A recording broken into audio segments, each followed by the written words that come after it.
श्री उमा महेश्वराय नमः। ओम श्री विष्णवे नमः। मैं हूँ वामिका और आप सभी को आषाढ़ पूर्णिमा की हार्दिक शुभकामनाएं।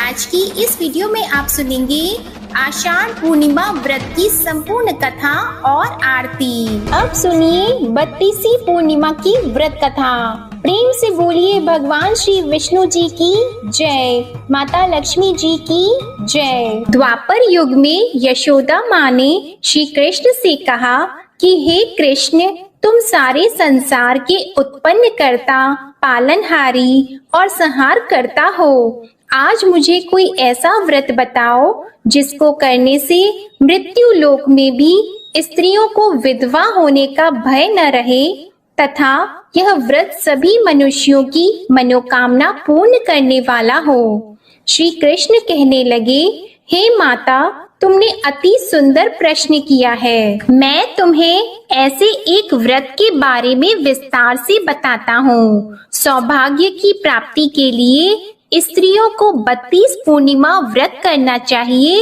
इस व्रत को करने से स्त्रियों को सौभाग्य की प्राप्ति होती है। यह व्रत अत्यंत सौभाग्य देने वाला और भगवान शिव के प्रति भक्ति को बढ़ाने वाला है। यशोदा जी कहने लगी, हे कृष्ण, प्रथम इस व्रत को मृत्यु लोक में किसने किया था? इसके विषय में विस्तार से मुझे बताओ।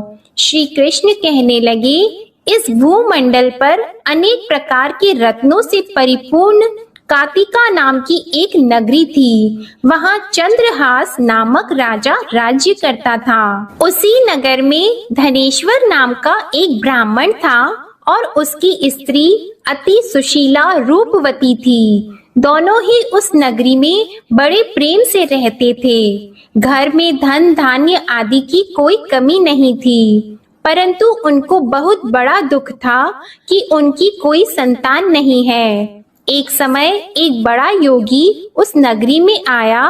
वह योगी उस ब्राह्मण के घर को छोड़कर अन्य सभी घरों से भिक्षा लेकर भोजन किया करता था। वह रूपवती से कभी भिक्षा नहीं लेता था। एक दिन वह योगी रूपवती से भिक्षा न लेकर किसी अन्य घर से भिक्षा लेकर गंगा किनारे जाकर भीक्षण को प्रेम पूर्वक ग्रहण करने लगा कि धनेश्वर ने योगी का यह सब कार्य देख लिया।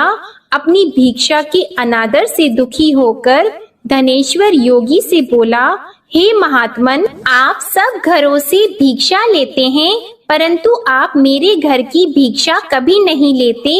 इसका क्या कारण है? योगी ने कहा, निसंतान के घर की भीख पतितों के अन्न के तुल्य होती है और जो पतितों का अन्न खाता है वह भी पतित हो जाता है। क्योंकि तुम निसंतान हो, इसलिए पतित हो जाने के भय से मैं तुम्हारे घर की भिक्षा नहीं लेता।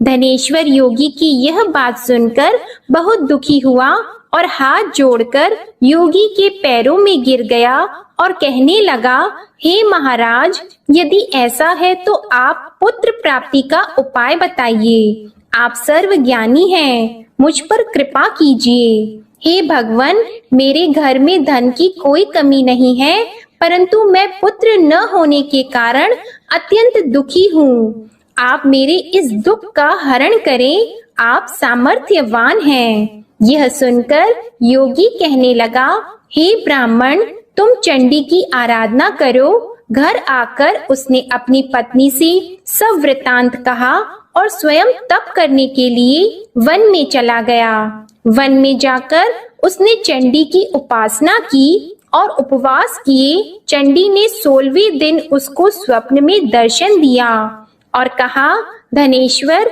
जा, तेरे घर पुत्र होगा। परंतु वह 16 वर्ष की आयु में ही मृत्यु को प्राप्त हो जाएगा। यदि तुम दोनों पति पत्नी 32 पूर्णमासियों का व्रत विधि पूर्वक करोगे तो वह दीर्घ आयु हो जाएगा। जितनी तुम्हारी सामर्थ्य हो, आटे के दिए बनाकर शिवजी भगवान का पूजन करना, परंतु पूर्णमासी के व्रत 32 होने चाहिए। प्रातः काल होने पर इस स्थान के समीप तुम्हें आम का वृक्ष दिखाई देगा। उस पर चढ़कर तुम एक फल तोड़कर शीघ्र ही अपने घर चले जाना और अपनी पत्नी से सब वृतांत कहना। ऋतु स्नान के पश्चात वह स्वच्छ होकर श्री शंकर भगवान का ध्यान करके उस फल को खा लेगी। शंकर भगवान की कृपा से उसको गर्भ हो जाएगा। जब वह ब्राह्मण प्रातः काल उठा तो उसने एक स्थान के पास ही आम का वृक्ष देखा जिस पर एक अत्यंत सुंदर आम का फल लगा हुआ था। उस ब्राह्मण ने उस आम के वृक्ष पर चढ़कर फल को तोड़ने का प्रयत्न किया, परंतु वृक्ष पर कई बार प्रयत्न करने पर भी वह चढ़ नहीं पाया। तब उस ब्राह्मण को बहुत चिंता हुई। तब विघ्न विनाशक श्री गणेश भगवान की वंदना करने लगा। हे दयानिधि, अपने भक्तों के विघ्नों का नाश करके उनके मंगल कार्य को करने वाले, दुष्टों का नाश करने वाले, रिद्धि सिद्धि प्रदान करने वाले, आप मुझ पर कृपा करके इतना बल दें कि मैं अपने मनोरथ को पूरा कर सकूं। इस प्रकार गणेश जी की प्रार्थना करने पर उनकी कृपा से धनेश्वर वृक्ष पर चढ़ गया और उसने सुंदर आम के फल को तोड़ लिया। और धनेश्वर ने सोचा कि वरदान से फल मिला था वो यही है और कोई फल तो दिखाई नहीं दे रहा। धनेश्वर ब्राह्मण ने जल्दी से घर जाकर अपनी पत्नी को वह फल दे दिया और उसकी पत्नी ने अपने पति के कहे अनुसार उस फल को खा लिया और वह गर्भवती हो गई। देवी जी की असीम कृपा से उसे एक अत्यंत सुंदर पुत्र उत्पन्न हुआ जिसका नाम उन्होंने देवी दास रखा। माता पिता के हर्ष और शोक के साथ वह बालक शुक्ल पक्ष के चंद्रमा के भांति अपने पिता के घर में बड़ा होने लगा। माता भवानी की कृपा से वह बालक बहुत ही सुंदर, सुशील, विद्या पढ़ने में बहुत ही निपुण हो गया। दुर्गा जी की आज्ञा अनुसार उसकी माता ने 32 पूर्णमासी का व्रत रखना आरंभ कर दिया जिससे उसका पुत्र बड़ी आयु वाला हो जाए। 16वां वर्ष लगते ही देवी दास के माता पिता को बड़ी चिंता हो गई कि कहीं उनके पुत्र की इस वर्ष मृत्यु न हो जाए। इसलिए उन्होंने अपने मन में विचार किया कि यदि यह दुर्घटना उनके सामने हो गई तो वे कैसे सहन करेंगे। इसलिए उन्होंने देवी दास के मामा को बुलाया और कहा, हमारी एक बहुत बड़ी इच्छा है कि देवी दास 1 वर्ष तक काशी में जाकर विद्या अध्ययन करे और उसको अकेला भी नहीं छोड़ना चाहिए। इसलिए साथ में आप चले जाएं और 1 वर्ष के पश्चात इसको वापस ले आना। सब प्रबंध करके उसके माता पिता ने काशी जाने के लिए देवी दास को एक घोड़े पर बिठाकर उसके मामा के साथ भेज दिया, परंतु यह बात उसके मामा या किसी और से नहीं बताई। धनेश्वर तथा उसकी पत्नी ने अपने पुत्र की मंगल कामना तथा दीर्घ आयु के लिए भगवती दुर्गा की आराधना और पूर्णमासियों का व्रत करना आरंभ कर दिया। इस प्रकार बराबर 32 पूर्णमासी के व्रत को उन्होंने पूरा किया। कुछ समय पश्चात एक दिन वह मामा और भांजा मार्ग में रात बिताने के लिए किसी गांव में ठहरे हुए थे। उस दिन उस गांव में ब्राह्मण की अत्यंत सुंदर, सुशीला और गुणवती कन्या का विवाह हो रहा था। जिस धर्मशाला के अंदर वर और उसकी बारात ठहरी हुई थी, उसी धर्मशाला में देवी दास और उसके मामा भी ठहरे हुए थे। संयोगवश कन्या को तेल आदि चढ़ाकर मंडप आदि का कार्य किया गया तो लग्न के समय वर को धनुर्वात हो गया। इसलिए वर के पिता ने अपने कुटुंबियों से विमर्श करके निश्चय किया कि यह देवी दास मेरे पुत्र जैसा ही सुंदर है, मैं इसके साथ ही लग्न करवा दूं और बाद में विवाह के अन्य कार्य मेरे लड़के के साथ हो जाएंगे। ऐसा सोचकर देवीदास के मामा से जाकर बोला कि तुम थोड़ी देर के लिए अपना भांजा हमें दे दो, जिससे विवाह के लग्न का सब कार्य सुचारू रूप से हो सके। तब देवीदास का मामा कहने लगा, जो कुछ भी वधू पक्ष से कन्यादान के समय वर को मिले वह सब हमें दे दिया जाए, तो मेरा भांजा इस बारात का दूल्हा बन जाएगा। यह बात वर के पिता ने स्वीकार कर लेने पर उसने अपना भांजा वर बनने के लिए भेज दिया और उसके साथ सब विवाह कार्य विधि पूर्वक संपन्न हो गए। पत्नी के साथ वह भोजन करने के पश्चात बहुत उदासीन और दुखी हो गया। उसने सब बातें जो वर के पिता और उसके मामा में हुई थी लड़की को बता दी। तब कन्या कहने लगी कि यह ब्रह्मा विवाह के विपरीत कैसे हो सकता है। देव, ब्राह्मण और अग्नि के सामने मैंने आपको ही अपना पति माना है, इसलिए आप ही मेरे पति हैं। मैं आपकी ही पत्नी रहूंगी, अन्य किसी की नहीं। देवीदास ने कहा, ऐसा मत करिए, क्योंकि मेरी आयु बहुत कम है। मेरे पश्चात आपकी क्या गति होगी, इन बातों को अच्छी तरह विचार कर लो। परंतु वह दृढ़ विचारों वाली लड़की थी। वह बोली, जो आपकी गति होगी वही मेरी गति होगी। प्रातः काल देवीदास ने अपनी पत्नी को 3 नागों से जड़ी हुई एक अंगूठी दी, एक रुमाल दिया और बोला, हे प्रिये, इसे लो और संकेत समझकर स्थिर चित्त हो जाओ। मेरा मरण और जीवन जानने के लिए एक पुष्प वाटिका बना लो। उसमें सुगंधी वाली एक नव मल्लिका लगाओ और उसको प्रतिदिन जल से सींचा करो और आनंद के साथ खेलो कूदो और उत्सव मनाओ। जिस समय और जिस दिन मेरा प्राणात होगा, यह फूल सूख जाएंगे और जब यह फिर से हरे हो जाएं, तो समझ लेना मैं जीवित हूँ। यह बात निश्चय करके समझ लेना, इसमें कोई भी संशय नहीं है। इतना कहकर देवीदास वहां से चला गया और प्रातः काल होते ही वहां पर गाजे बाजे बजने लगे और जिस समय विवाह कार्य समाप्त करने के लिए वर तथा सब बाराती मंडप में आए, तो कन्या ने वर को भली प्रकार से देखकर अपने पिता से कहा, यह मेरा पति नहीं है। मेरा पति वही है जिसके साथ रात्रि में मेरा पाणी ग्रहण हुआ था। इसके साथ मेरा विवाह नहीं हुआ है। यदि यह वही पुरुष है तो बताइए कि मैंने इसको क्या दिया।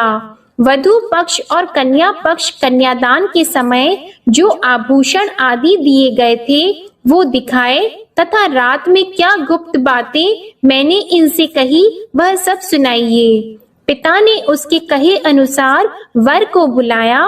कन्या की यह सब बातें सुनकर वह कहने लगा, मैं नहीं जानता। इसके पश्चात लज्जित होकर वह वहां से चला गया और सारी बारात भी अपमानित होकर वहां से लौट गई। भगवान श्री कृष्ण बोले, हे माता, इस प्रकार देवीदास काशी विद्या अर्जन के लिए वहां से चले गए और जब कुछ समय बीत गया तो काल से प्रेरित होकर एक सर्प रात्रि के समय उसको डसने के लिए वहां पर आया। उस विषधर के प्रभाव से उसके शयन का स्थान चारों ओर से विष की ज्वाला से विषैला हो गया, परंतु व्रत के प्रभाव से उसको काट नहीं पाया, क्योंकि पहले ही उसकी माता ने 32 पूर्णमासी का व्रत रखा था। इसके बाद मध्याह्न के समय स्वयं काल वहां आया और उसके शरीर से प्राणों को निकालने का प्रयत्न करने लगा, जिससे वह मूर्छित होकर पृथ्वी पर गिर गया। उसी समय माता पार्वती के साथ भगवान शंकर वहां आ गए। उसको मूर्छित दशा में देखकर माता पार्वती जी ने शंकर जी से प्रार्थना की, हे महाराज, इस बालक की माता ने पहले ही 32 पूर्णिमा का व्रत पूरा किया था, जिसके प्रभाव से आप इसको प्राण दान दें। माँ भवानी के कहने पर भक्त वत्सल भगवान शिव जी ने उसको प्राण दान दे दिया। इस व्रत के प्रभाव से काल को भी पीछे हटना पड़ा और देवीदास स्वस्थ होकर बैठ गया। उधर उसकी पत्नी उसके काल की परीक्षा किया करती थी। जब उसने देखा उस पुष्प वाटिका में पुष्प कुछ भी नहीं रहे तो उसको अत्यंत आश्चर्य हुआ, लेकिन जब वह जैसे ही हरी भरी हो गई तो वह जान गई कि अब उसका पति ठीक ठाक है, वह जीवित हो गया है। यह देखकर वह बहुत प्रसन्न हो उठी। अपने पिता से कहने लगी, पिताजी मेरे पति जीवित हैं, आप उनको ढूंढिए। जब 16वां वर्ष व्यतीत हो गया तो देवीदास भी अपने मामा के साथ काशी से चल गया। इधर उसके ससुर उसको ढूंढने के लिए अपने घर से जाने ही वाले थे कि वे दोनों मामा भांजा वहां पर आ गए। उनको आया हुआ देखकर उनके ससुर को बड़ी प्रसन्नता हुई और वह उन्हें अपने घर ले गए। उस समय नगर के निवासी भी वहां इकट्ठे हो गए और सबने निश्चय किया कि अवश्य ही इसी बालक के साथ कन्या का विवाह हुआ था। उस बालक को कन्या ने जब देखा तो पहचान लिया कि यह तो वही है जो संकेत करके गया था। कुछ दिन बाद देवीदास ने अपनी पत्नी और मामा के साथ अपने ससुर के घर से बहुत सारे उपहार लेकर अपने माता पिता के घर गए। अपने गांव के निकट पहुंचने पर कई लोग उसके माता पिता को पहले ही खबर देने चले गए कि तुम्हारा पुत्र देवीदास अपनी पत्नी और मामा के सहित आ रहा है। ऐसा समाचार सुनकर माता पिता को विश्वास नहीं हुआ, परंतु जब और लोगों ने भी आकर यही बात उन्हें बताई तो उनको बड़ा आश्चर्य हुआ। लेकिन थोड़ी देर में देवीदास ने आकर अपने माता पिता के चरणों में अपना सर रखकर प्रणाम किया और उसकी पत्नी ने अपने सास ससुर के चरणों को स्पर्श किया तो माता पिता ने अपने पुत्र और पुत्र वधू को हृदय से लगा लिया और दोनों की आंखों में प्रेम अश्रु बहने लगे। अपने पुत्र और पुत्र वधू के आने की खुशी में धनेश्वर ने बड़ा ही भारी उत्सव किया और ब्राह्मणों को दान दक्षिणा देकर प्रसन्न किया। श्री कृष्ण भगवान कहने लगे, इस प्रकार धनेश्वर 32 पूर्णमासियों के व्रत के प्रभाव से पुत्रवान हो गया। जो भी स्त्रियां 32 पूर्णमासी के व्रत को करती है वे जन्म जन्मांतर में वैधव्य का दुख नहीं भोगती और सदैव सौभाग्यशाली रहती है। व्रत करने वाला चाहे स्त्री हो या पुरुष भगवान शंकर की कृपा से संसार के सकल आनंद भोगकर अंत में आवागमन रहित होकर शिव लोक को प्राप्त होता है। प्रेम से बोलिए श्री लक्ष्मी नारायण भगवान की जय, उमा महेश्वर भगवान की जय। अब सुनिए पूर्णिमा व्रत की दूसरी कथा। पौराणिक कथा के अनुसार एक बार की बात है, किसी नगर में एक सेठ और सेठानी रहते थे। सेठानी प्रतिदिन श्री हरि भगवान विष्णु की पूरी श्रद्धा से पूजा अर्चना किया करती थी, लेकिन उसका पूजा करना उसके पति यानी सेठ को बिल्कुल भी पसंद नहीं था। इसी कारण सेठ ने एक दिन अपनी पत्नी को घर से निकाल दिया। घर से निकाले जाने के बाद सेठानी जंगल की तरफ निकल पड़ी। रास्ते में जाते समय सेठानी ने जंगल में 4 आदमी को देखा जो मिट्टी खोद रहे थे। तब सेठानी उन आदमी के पास गई और उन लोगों से कहा, कृपया आप मुझे किसी काम पर रख लें। इसके बाद चारों आदमी ने सेठानी को नौकरी पर रख लिया। सेठानी के हाथ पांव बहुत ही कोमल थे, इस वजह से काम करते करते उसके हाथ पर छाले पड़ गए। सेठानी के हाथों को देखकर चारों आदमी ने कहा कि तुम यह काम छोड़ दो, तुम किसी अच्छे घर खानदान की लगती हो, इसकी जगह तुम हमारे घर के काम में हाथ बटा दो। सेठानी इस काम के लिए राजी हो गई। फिर वे चारों आदमी सेठानी को अपने घर ले गए। वहाँ चारों आदमी हर दिन 4 मुट्ठी चावल लाते थे और आपस में बांटकर उसे खा लेते थे। यह देखकर सेठानी को बहुत बुरा लगा। अगले दिन सेठानी ने चारों से कहा, सुनो भाई, तुम लोग कल से 4 मुट्ठी की जगह 8 मुट्ठी चावल लेकर आना।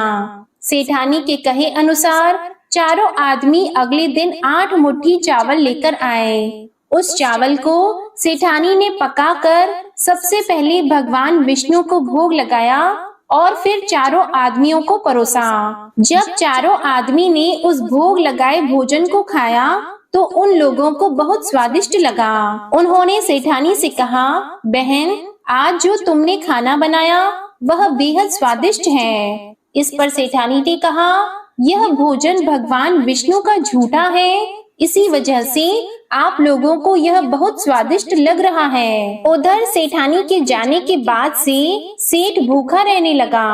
आस पड़ोस के लोग उसे देखकर ताने भी मारते थे कि यह आदमी सिर्फ अपनी पत्नी की वजह से ही भोजन किया करता था। ऐसा बार बार सुनने के बाद सेठ एक दिन अपनी पत्नी की तलाश में जंगल की तरफ निकल पड़ा। रास्ते में सेठ को मिट्टी खोदते हुए वही 4 आदमी दिखाई दिए। उसे देखकर सेठ ने कहा, सुनो भाई, क्या तुम मुझे काम पर रख सकते हो? तब चारों आदमी ने उसे काम पर रख लिया, किंतु मिट्टी खोदने से सेठ के हाथों में भी छाले पड़ने लगे, यहाँ तक कि उनके बाल भी उड़ गए।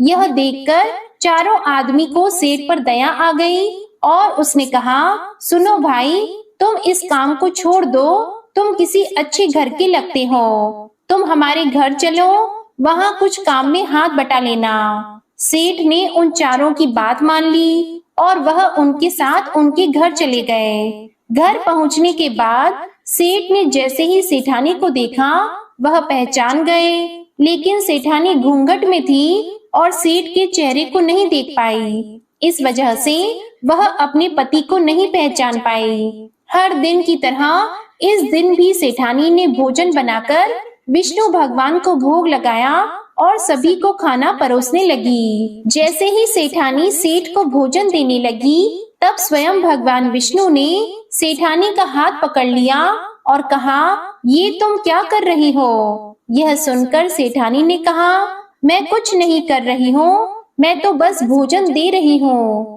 भगवान विष्णु ने मेरा हाथ पकड़ लिया है। तब सेठानी से चारों आदमी ने कहा, हमें भी भगवान विष्णु के दर्शन कराओ। इसके बाद सेठानी हाथ जोड़कर भगवान विष्णु से अनुरोध करने लगी, हे प्रभु, आप मेरी तरह इन्हें भी दर्शन दें। तब भगवान विष्णु वहां प्रकट हो गए। इस दृश्य को देखते ही सेठ ने सेठानी से क्षमा मांगी और उसे अपने घर साथ चलने को कहा। फिर चारों भाइयों ने बहुत सारा धन देकर अपनी बहन को विदा किया। इस घटना के बाद से सेठ भी भगवान विष्णु के भक्त बन गए और उनकी श्रद्धा पूर्वक पूजा करने लगे। ऐसा करने से सेठ सेठानी के घर फिर से धन की वर्षा होने लगी। मान्यता है कि पूर्णिमा का व्रत रखकर इस कथा को सुनने से भगवान श्री विष्णु जी की कृपा से सभी के घर धन धान्य से भर जाते हैं और सभी के दुख दूर होते हैं। प्रेम से बोलिए भगवान श्री विष्णु जी की जय। अब सुनिए विष्णु भगवान की आरती। जय जगदीश हरे स्वामी, जय जगदीश हरे, भक्त जनों के संकट क्षण में दूर करे। ओम जय जगदीश हरे, जो ध्यावे फल पावे, दुख बिन से मन का, सुख संपत्ति घर आवे, कष्ट मिटे तन का। ओम जय जगदीश हरे, मात पिता तुम मेरी, शरण गहूं किसकी, तुम बिन और न दूजा, आस करूं जिसकी। ओम जय जगदीश हरे, तुम पूर्ण परमात्मा, तुम अंतर्यामी, पार ब्रह्म परमेश्वर, तुम सबके स्वामी। ओम जय जगदीश हरे, तुम करुणा के सागर, तुम पालन करता। मैं मूर्ख खल कामी, कृपा करो भरता। ओम जय जगदीश हरे, तुम हो एक अगोचर, सबके प्राणपति। किस विधि मिलूं दयामय, तुमको मैं कुमति। ओम जय जगदीश हरे, दीन बंधु दुख हरता। तुम ठाकुर मेरे, अपने हाथ उठाओ, द्वार पड़ा तेरे। ओम जय जगदीश हरे, विषय विकार मिटाओ, पाप हरो देवा। श्रद्धा भक्ति बढ़ाओ, संतन की सेवा। ओम जय जगदीश हरे, तन मन धन और संपत्ति सब कुछ है तेरा। तेरा तुझको अर्पण, क्या लागे मेरा। ओम जय जगदीश हरे, श्री जगदीश स्वामी जी की आरती जो कोई नर गावे। कहत शिवानंद स्वामी, कहत शिवानंद स्वामी, मन वांछित फल पावे। ओम जय जगदीश हरे, जय जगदीश हरे, स्वामी जय जगदीश हरे। भक्त जनों के संकट क्षण में दूर करे। ओम जय जगदीश हरे, ओम जय जगदीश हरे, ओम जय जगदीश हरे। प्रेम से बोलिए भगवान विष्णु जी और माता लक्ष्मी जी की जय। आपको ये कथा पसंद आई हो तो वीडियो को लाइक करिएगा, शेयर करिएगा, कमेंट में भगवान श्री लक्ष्मी नारायण जी और श्री उमा महेश्वर भगवान की जय जरूर लिखिएगा और चैनल को सब्सक्राइब जरूर करिएगा। इसी के साथ श्री सत्यनारायण भगवान की कथा की वीडियो भी हमारे चैनल पर आप जरूर सुनिएगा। जय श्री राधे कृष्णा।